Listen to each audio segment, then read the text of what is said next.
Pakistan council of scientific and industrial research. ये video उन students के लिए जो यहाँ से इंटर्नशिप या रिसर्च करने वाले हैं। यहाँ पे साइंटिफिक रिसर्च भी होती है न्यू इन्वेंशंस के लिए, और फिर उसे नेशनल और इंटरनेशनल लेवल पे प्रेजेंट भी किया जाता है। और इंडस्ट्रीज भी अपनी प्रोडक्ट्स बना के बेचती हैं टेस्टिंग के लिए। ये है इसकी एंट्रेंस जहाँ से सब एंटर होते हैं, और ये इसकी वो एंट्रेंस है जहाँ से आई गेस गेस्ट वगैरह एंटर होते हैं। और ये वेलकम बोर्ड ऑब्वियसली हम स्टूडेंट्स के लिए तो नहीं है। जब आप यहाँ एंटर हो गए हैं तो आपने समझ लेना है कि आपने अपनी प्रैक्टिकल लाइफ में पहला कदम रख दिया है। यहाँ पे चलना बहुत पड़ता है, तो आप कंफर्टेबल शूज ही पहन के आइएगा। यहाँ पे डिफरेंट डिपार्टमेंट्स हैं और उन डिपार्टमेंट्स में मल्टीपल लैब्स हैं। जब आप अपना लेटर सबमिट करवाएंगे तो आपको आपका रेलिवेंट डिपार्टमेंट असाइन कर दिया जाएगा और लैब और सुपरवाइज़र का भी पता चल जाएगा। लाहौर के डिफरेंट एजुकेशनल इंस्टीट्यूट्स, चाहे वो गवर्नमेंट है या प्राइवेट है, इवन लाहौर के बाहर के भी इंस्टीट्यूट्स कुछ ऐसे हैं जो अपने स्टूडेंट्स को यहाँ पे इंटर्नशिप या रिसर्च करने के लिए भेजते हैं। अभी तक यहाँ पे रिसर्च पेड नहीं है, लेकिन आगे सुनने में आ रहा है मे बी पेड हो जाए। अभी तक तो कुछ इस तरह से होता है कि सुपरवाइज़र आपको कह सकती हैं कि आप कंटेमिनेशन से बचने के लिए अपनी टेस्ट ट्यूब्स पर्सनल अरेंज कर लें। केमिकल्स और इक्विपमेंट्स आप लैब के ही यूज़ करते हो, और जो आपकी रिसर्च के स्पेसिफिक रिक्वायर्ड मटेरियल्स होते हैं वो भी आप खुद ही अरेंज करते हो। मोस्टली फीमेल स्टूडेंट्स को फीमेल सुपरवाइजर्स ही असाइन की जाती हैं। आप यहाँ पे अपने इंस्टीट्यूट को रिप्रेजेंट कर रहे होते हो, तो आपने सबकी रिस्पेक्ट करनी है, चाहे वो लैब अटेंडेंट है, लैब टेक्नीशियन है, और सुपरवाइज़र की तो ऑब्वियसली सब करते ही हैं। और सुपरवाइज़र से तो इंसल्ट भी होती रहती है, not a big deal. Labs में वेंटिलेशन का सही प्रॉपर सिस्टम है, सब लैब्स में ही विंडोज़ हैं, और लैब्स के अंदर भी हुड्स बने होते हैं। अगर किसी रिएक्शन के फ्यूम्स हों तो आप उसमें कर सकते हो, लेकिन फिर भी कभी कभी लैब में केमिकल्स की स्मेल होती है। जब आप यहाँ आएंगे तो सबसे पहले आपको वॉशिंग पे लगाया जाएगा ताकि आपको ऑपरेटर्स हैंडलिंग आए। हमारे साथ तो ऐसा ही हुआ था। बीएस की रिसर्च की मैं बात कर रही हूँ। स्टार्ट में आपके पास थोड़ा टाइम होता है, तो आपको सुपरवाइज़र को असिस्ट करने का भी मौका मिलता है, जिससे आप बहुत कुछ सीखते हो। और स्ट्रीक्स बनाने में तो आजकल की जनरेशन वैसी ही एक्सपर्ट है। सुपरवाइज़र आपको जितना मर्जी बोंगा काम कह दें, आप उसे एंजॉय करते हुए करें। और अगर सुपरवाइज़र ये कह दें कि बच्चे ज़रा इन बोतलों का ढक्कन तो खोलना, तो यार अलग पता जाता है। और अगर ये ना पिया तो फिर क्या जिया। अगर आप यहाँ पे किसी से भी रास्ता पूछें तो वो आपको इस फाउंटेन का रेफरेंस देगा या कैंटीन का, कि इनके सामने वाला ट्रैक है या लेफ्ट या राइट हो जाए। इन्हें फाउंटेन की गिनती में शुमार नहीं किया जाता। और अगर आप किसी से लाइब्रेरी का पूछेंगे तो आपको कहेंगे आगे जाके ग्लास वॉल्स वाली बिल्डिंग आएगी, उसके साथ वाली बिल्डिंग है ये, यहाँ है लाइब्रेरी। जब आप यहाँ एंटर होंगे तो एक तरफ ऑडिटोरियम है और दूसरी तरफ लाइब्रेरी है। लाइब्रेरी में एंट्री करने के बाद आपने अपना सामान यहाँ रखना है। आगे कैटलॉग है। अगर आपको अपने टॉपिक से रेलिवेंट बुक का टाइटल या ऑथर नेम पता है तो आप यहाँ से सर्च कर सकते हैं। और अगर आपको नहीं पता चल रहा तो आप आगे आ जाए, रेलिवेंट सेक्शन में देख लें या लाइब्रेरियन से हेल्प ले लें।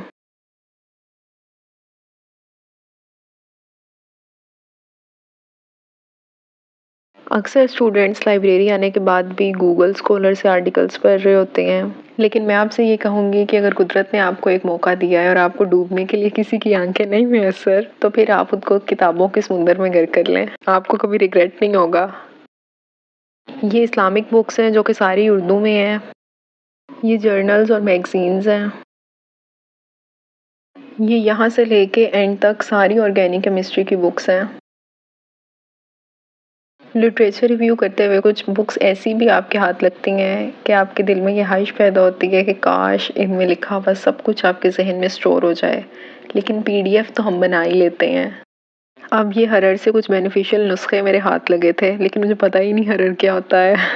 अल्लाह ताला की बनाई हुई हर चीज़ के ही बेनिफिट्स हैं।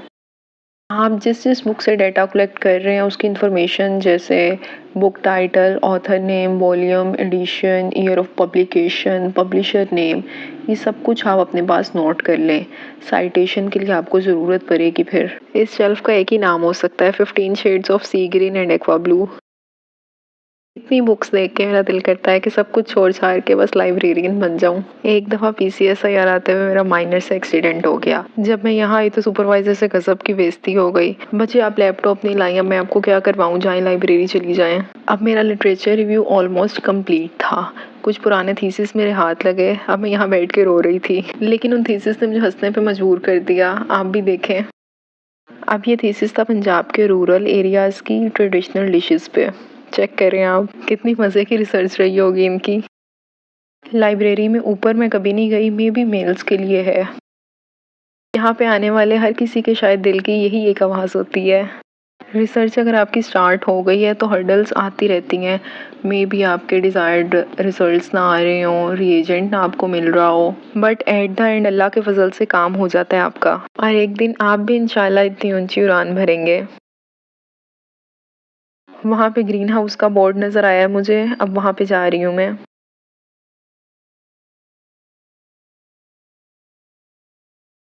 हमें वेलकम करने के लिए थैंक्स। ये है ग्रीन हाउस। और अब आ गई हूँ मैं कैंटीन। वन डिश होती है यहाँ पे और डेली डिफरेंट डिश होती है। कभी करी, कभी रोस्ट, चपली कबाब, कोफ्ता, बिरयानी, पुलाव। मैं आपको यही सजेस्ट करूँगी कि वाटर बॉटल आप अपनी अपने पास रखें। लैब्स में होती है वैसे ड्रिंकिंग वाटर की अवेलेबिलिटी, लेकिन सारा टाइम आपका लैब में नहीं गुजरता शुरू शुरू में। लंच आपको 12 बजे के बाद तैयार मिलेगा। रेट्स इनके रिजनेबल होते हैं और टेस्ट भी घर के खानों जैसा होता है। आज है दाल चावल। अगर तो आपको यहाँ का खाना नहीं पसंद आया और आप जल्दी फ्री हो गए हैं कभी और बाहर कुछ एक्सप्लोर करना चाह रहे हैं तो मॉर्निंग में फास्ट फूड तो आपको नहीं मिलेगा। यहाँ से वॉकिंग डिस्टेंस पे केनाल रेस्टोरेंट है, लेकिन मैं आपको रिकमेंड नहीं करूँगी वो, क्योंकि हमने जब ट्राई किया था तो हम सबके खा के पेट खराब हो गए थे। मुझे ऐसा लगा था जैसे फूड एडिटिव्स हैं उसमें। यहाँ पे प्लांट्स की इतनी वैरायटी है और सबके सब इतने हसीन है कि मेरा इतनी दफ़ा दिल किया है कि मैं स्क्रैप बुक लेके आऊँ और इन सब के लीव्स और फ्लावर्स कलेक्ट करके प्रिजर्व करके उसमें लगाऊँ। लेकिन लाइफ इतनी बिजी होती है कि इतना टाइम ही नहीं मिलता। ड्यूरिंग रिसर्च तो आपको इन हसीन नज़ारों को देखने की फुर्सत ही नहीं मिलेगी।